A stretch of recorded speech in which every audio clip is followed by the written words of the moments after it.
If you're a father, you don't need me to explain chaos. We see it all the time.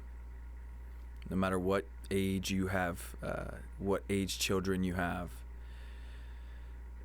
there are levels of emotional upheaval that we experience in our homes.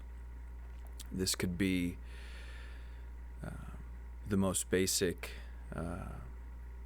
of an overwhelmed kid expressing intense emotions, screaming out, crying, frustrated. This could be if you have multiple children fighting, the annoying teasing that happens from kid to kid. You might be at the point where your child is testing defiance and you want something to happen a certain way and your child is not following directions. Whatever the case may be, you have your own forms of it. You've seen plenty of variations, and we can likely agree that this happens on a daily, if not weekly basis, where we experience this chaos in the home. And as men, I've learned that we have a tendency to cut it off very quickly as soon as it gets too much to handle. We want peace. We want whatever is happening to stop. And sometimes our habitual nature or our habitual instinct is to cut right in and bear down on whatever emotional chaos is happening. And really, it doesn't have to even be these powerful emotions like anger and sadness. They can be a powerful happiness. Maybe it's 15 minutes before bedtime and your kids are just bouncing off the walls. Regardless, we have this tendency to want to nip it in the bud, so to speak. We bear down. We come with this aggressive, assertive power to cut off that chaos, to make it end. And typically it's because of an uprising within ourselves. There's some kind of impact that emotional chaos out there in our home, between our partner and our children, or between our children, or whatever's going on, is typically bringing up something within us. And so we bear down on it. We'll put a stop to this shit, right? That's the typical father reaction, or at least one that I've seen and been subject to. That's like the instinctual part of me, is to bear down on it, bring a little bit of aggression, cut it off, right? If you get loud, I'll get louder. If you want to keep denying my leadership, then your punishment will get worse, whatever. And I think this is partially a side effect of training. The men in general, I don't think are trained to be, I'm pretty sure, I mean, it's almost clear that we're not trained to understand the full spectrum of emotions. So you'll notice typically men can access just a few emotions, be it joy or excitement, and that's typically saved for a few occasions. There's also this indifference, and then anger. So there's this wide spectrum possible of emotions, yet men typically only have a few settings. And so if we are provoked in some way, negatively provoked, the one setting we can access for that is anger. And of course, our children get the brunt of that if they are bringing chaos or causing chaos, or just simply expressing themselves, because that's what it is. They're expressing themselves. I heard a doctor, Gabor Mate, put it really well, and I think he was quoting somebody else, but he says if children are expressing some type of negative behavior, the term that adults or caregivers use for that is acting out. Like they're acting up or they're acting out. And he says, and that's the perfect term to use for it, because really what they're doing is they're acting out things that they can't express through words. And so our children are acting out in some way, expressing in some way, being overwhelming or chaotic, so to speak. And our dial flips immediately to anger. And it works. It gets us the freedom that we're looking for most of the time. We can continue to level it up until it finally does push them down, their emotions down, or they leave the room, for instance, because we sent them to their room. And we're free from the chaos. The main issue I have with that, really, the only issue, well, it's not the only issue, but the main issue I have with this is if I use that approach, yes, the chaos is ended for me, but it hasn't ended it for my children or for my partner, whomever is at the other side of this. The chaos within them has been tamped down inside of them. They've bottled it up, and now it's contained, still chaotic, just as chaotic as it was when they were expressing it, but now it's stuck within them. And it's my belief that chaos, by the way that we've interacted with it, will turn into anger and resentment within them towards us or towards themselves, which can be even scarier as a parent. I mean, and I think men in general understand self-loathing or being self-critical, and I believe when we act in this way, we bring this immediate knee-jerk anger towards our children to cut off the chaos, that we are pushing them towards either hatred of us or a self-hatred. So what do? I mean, we have to look at this from several different angles. One of the things that I notice about myself in this is if there's something chaotic and overwhelming coming at me,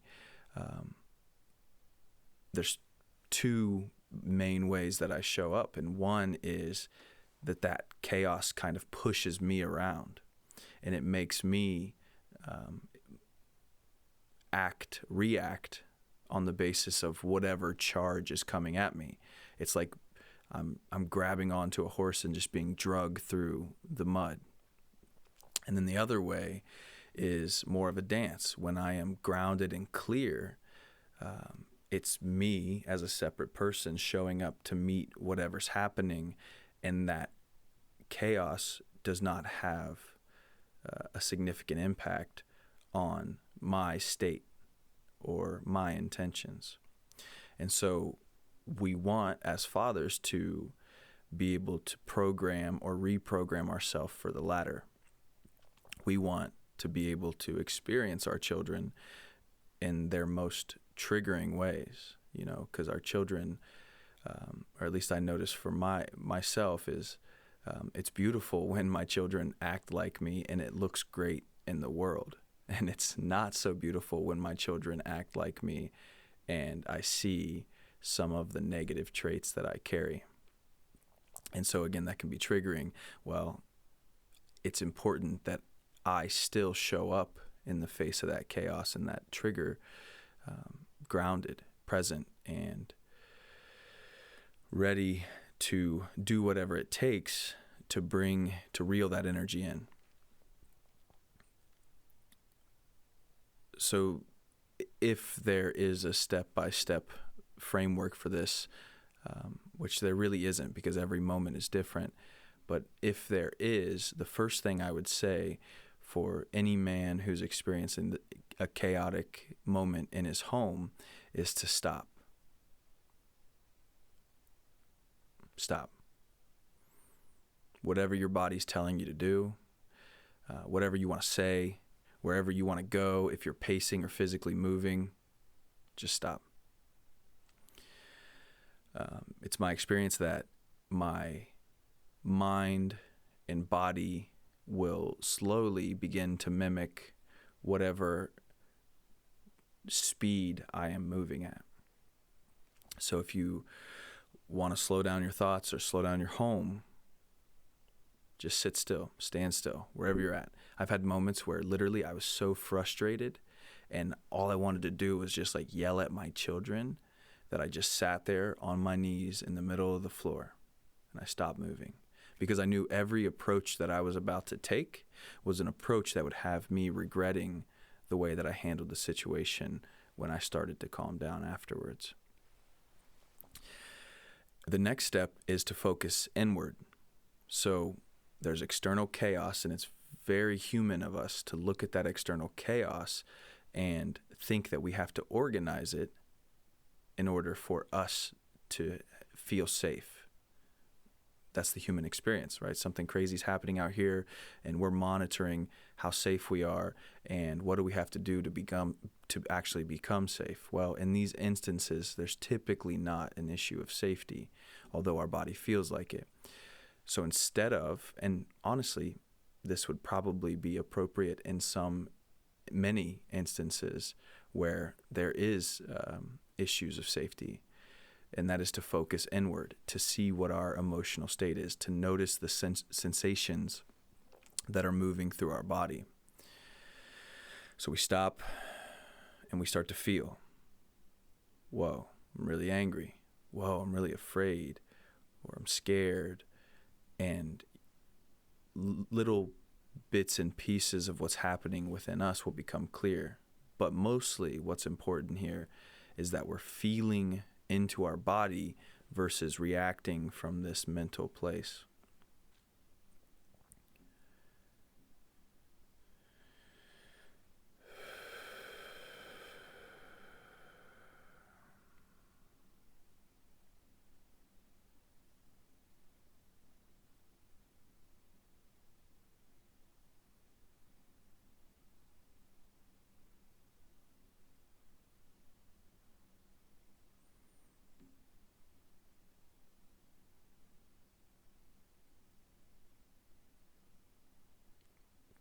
And it's from here that we can begin to access true masculine power. So what do I mean by that? Well, for me, true masculine power is the clarity and the presence that we bring to a moment when we are grounded and connected to our highest consciousness. Okay, and that can sound all kinds of poetic, right? Like poetry is cool because it makes you feel something, but it doesn't always mean you can translate it into action. So what does that mean? Well, the first piece is grounding. So true masculine power is accessed by grounding and connecting to higher consciousness. To ground literally means to connect our energy deeper into the earth, lower into our body, deep into the earth. Again, this still sounds somewhat esoteric or woo-woo if you're not familiar with some of these practices. But the easiest way to understand this is we have a nervous system, and that nervous system literally fires electricity. So from our brain, through our spine, out of our nerves, into our body, electricity is traveling and to and from our external environment, and we're making sense of things, just like the the power lines that run through your town. Electricity is coursing through our bodies. And in the same way that those power lines have to have a wire that grounds it into the earth, because if there's an excess amount of energy running through that system and there isn't a ground, it's going to blow up. It's going to create fire and explosions, just like a human being. And so it's important for us to understand how that electricity is moving through our body, to actually be able to feel and read it and be able to guide it in those moments where there's too much. The best way for us to do this is with our breath and our awareness. So we start by breathing, right? And if we check back in with this order of operations, we've gotten completely still and we felt into our body. And we start to actually feel the charge within us. Then we start to breathe. This breathing is going to start to break up the energy in our body. So that oftentimes for me, it's in my throat, in my neck area, where the energy starts to build up until I can't tolerate it anymore. And that's when the explosion happens. But when I begin to breathe, it starts to break up that energy and it starts to move a little bit more freely. It's not so stuck in one direction, needing me to act a certain way for that to release. That's conditioning, whether it be our parents or caregivers that taught us how to act or react in the world. Our body has taken on that energetic pathway, those systems of moving energy. We have unconsciously taken those things on, and we have to start by opening up other pathways, and your breath is going to loosen that energy up. And then we can use our awareness. So where your attention goes, energy flows. This is a literal thing, and we can start to gently guide that energy into more of our body, right? So if we move that energy from our chest and our throat and our shoulders, where it kind of piles up, move it through our body by focusing our awareness on other areas of our body, whether that be our lower abdomen, our legs, our hands, our arms, it will feel less overwhelming if we can spread that energy out versus when it's pulled up in one area. And then, I don't want to say more advanced piece of that, but the next piece of that is to actually move that energy out into the ground. Like, holy cow, this is way too much for me to handle. And we do this naturally. When we have an outburst of anger, that is us releasing energy in the only way that we know how in that moment. Sexually, when we have a buildup of turn on and we're having sex and we ejaculate, that is us releasing energy because our body has too much energy, more energy than we can handle. I don't want to say too much because we can grow our capacity to hold energy in our body. So the other piece of this is, how do we not blow up in anger to release that energy? Well, we've got to move it through our body and we've got to ground it into the earth. We can let it run off into the earth, or we can even imagine it dissipating off of our skin in like a vapor. And it sounds crazy, I'm sure, but these are actual practical ways that we can practice to drain off some of that excess energy. The next piece is in accessing true masculine power is connecting to higher consciousness. Awareness is one thing, right? If we can consciously maneuver our awareness from one thing to another, like if I'm sure you've experienced this when you feel in danger or your children are creating chaos. Children creating chaos is kind of a poor term to use, but there's chaos in the home. or chaos in your life, you can get laser focused on it. And if we get wrapped up in it, we don't have any ability to turn our awareness to something else. Like, you could lay up all night stuck on a certain thought, and that's just a result of us being unconscious and stuck in some kind of pattern.